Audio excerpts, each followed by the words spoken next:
চলুন এবার আমরা ইট্যাবস মডেল শুরু করি। ইট্যাবস ওপেন করলে আমরা প্রথমে ফাইলে গিয়ে নিউ মডেলে যাব। তখন আমাদের এই উইন্ডোটি দেখা যাবে। এখান থেকে আমরা যাব ইউজ বিল্ট-ইন সেটিং। এখান থেকে চাইলে আমরা ইউএস কাস্টমারি অর্থাৎ এফপিএস ইউনিট অথবা এমকেএস অথবা এসআই ইউনিট নিয়ে কাজ করতে পারি। আমাদের এই বিল্ডিং এর জন্য আমরা এফপিএস ইউনিটে কাজ করব, তাই সিলেক্ট করলাম ইউএস কাস্টমারি।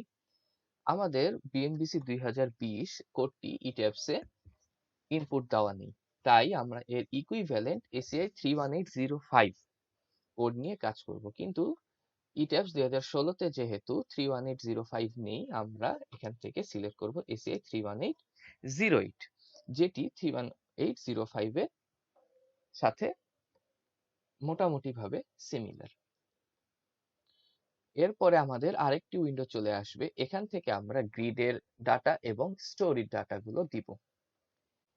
এখান থেকে আমরা আমাদের গ্রিডের স্পেসিং গুলো নিয়ে আসি। প্রথমে আমরা প্ল্যানে চলে যাই। এখান থেকে আমরা দেখতে পাচ্ছি এক্স অ্যাক্সিস এর দিকে 1 2 3 4 5 6টি গ্রিড এবং ওয়াই অ্যাক্সিস এর দিকে 1 2 3 4টি গ্রিড রয়েছে। তাহলে আমরা এখানে চলে যাই। এক্স অ্যাক্সিস এর দিকে 6টি, ওয়াই অ্যাক্সিস এর দিকে 4টি গ্রিড, এবং এখান থেকে আমরা চলে যাব কাস্টম গ্রিড স্পেসিং। এখান থেকে এডিট গ্রিড ডাটা দিলে এইরকম একটা অপশন আসবে, যেখান থেকে আমরা গ্রিডের স্পেসিং গুলো বসাবো। এখানে দেখেন শুরুতেই একটি অপশন আছে, সেটা হচ্ছে display grid data as ordinates. এখানে এর মানে হলো যে আমরা স্থানাঙ্ক ব্যবস্থায় যেভাবে গ্রাফ আঁকতাম সেরকম ভাবে, অর্থাৎ এটি 0 ধরে এর সাপেক্ষে বিভিন্ন স্পেসিং গুলো এবং ডিস্টেন্স গুলো নেওয়া হবে। কিন্তু আমাদের ড্রয়িং গুলো সাধারণত কি হয়, একটি গ্রিড থেকে আরেকটি গ্রিডের স্পেসিং নিয়ে তৈরি করা হয়। এজন্য আমরা কি করি, ডিসপ্লে গ্রিড এজ স্পেসিং দিয়ে কাজ করি। এখান থেকে আমাদের গ্রিডের স্পেসিং কত, সবগুলোই 15 ফিট। তাহলে এখানে আমরা 15 ফিট দিয়ে দিই। 15 15 15। আর ওয়াই অ্যাক্সিস এর দিকে স্পেসিং কত, ওয়াই অ্যাক্সিস এর দিকে স্পেসিং হচ্ছে এটাও 15 ফিট করে। 15 15 15 15। এরপর আমরা স্টোরি ডাটায় চলে যাই। আমরা শুরুতেই বলেছিলাম যে আমাদের বিল্ডিংটি একটি 10 তলা বিল্ডিং হবে। তো সেই 10 তলা বিল্ডিং এর জন্য একটা জিনিস আমাদের মাথায় রাখতে হবে, যে যখন কোনো বিল্ডিং আমরা ডিজাইন করব, তখন কিন্তু সেই বিল্ডিং এর শুধুমাত্র ফ্লোর গুলো নিয়ে আমাদের কনসার্ন থাকলে চলবে না। আমরা যদি খেয়াল করে দেখি যে বিল্ডিং এর মাটির নিচে অর্থাৎ ফাউন্ডেশন পর্যন্ত একটি স্টোরি থাকে, এবং আমরা যদি মাটির উপরে যাই তাহলে তখন আমাদের সবগুলো স্টোরি থাকে, এবং রুফের উপরে আমরা কি করি, সাধারণত ওয়াটার ট্যাঙ্ক দিই। তো সেই ওয়াটার ট্যাঙ্কের জন্য আমাদের আরেকটি স্টোরি অ্যাড করা লাগবে। সো সোজাভাবে মনে রাখার জন্য আমরা বলতে পারি যে একটি বিল্ডিং এ যতগুলো স্টোরি থাকবে তার সাথে দুটি স্টোরি যোগ করে আমরা এই স্টোরি ডাটাগুলো দিব।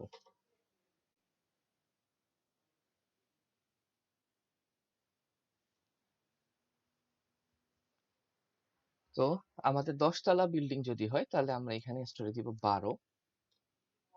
টিপিক্যাল স্টোরি হাইট সাধারণত হয়ে থাকে 10 ফিট।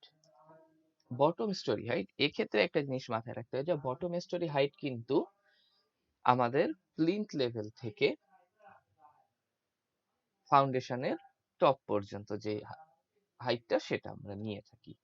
তো সাধারণত আমাদের পিএল থেকে 7 ফিট বা 8 ফিট নিচে ফাউন্ডেশনের লেভেল আমাদের দেওয়া হয়। তো আমরা এখান থেকে ধরে নিচ্ছি যে বটম স্টোরি হাইট 7 ফিট।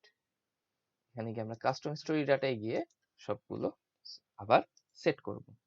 এখানে আমরা বিভিন্ন ধরনের স্টোরি গুলোর নাম দিয়ে দিচ্ছি, যে ground floor, first floor,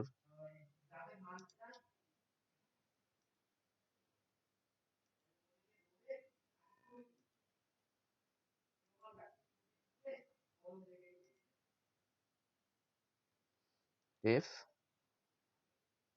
9 floor roof, এটা হচ্ছে water tank or paint house.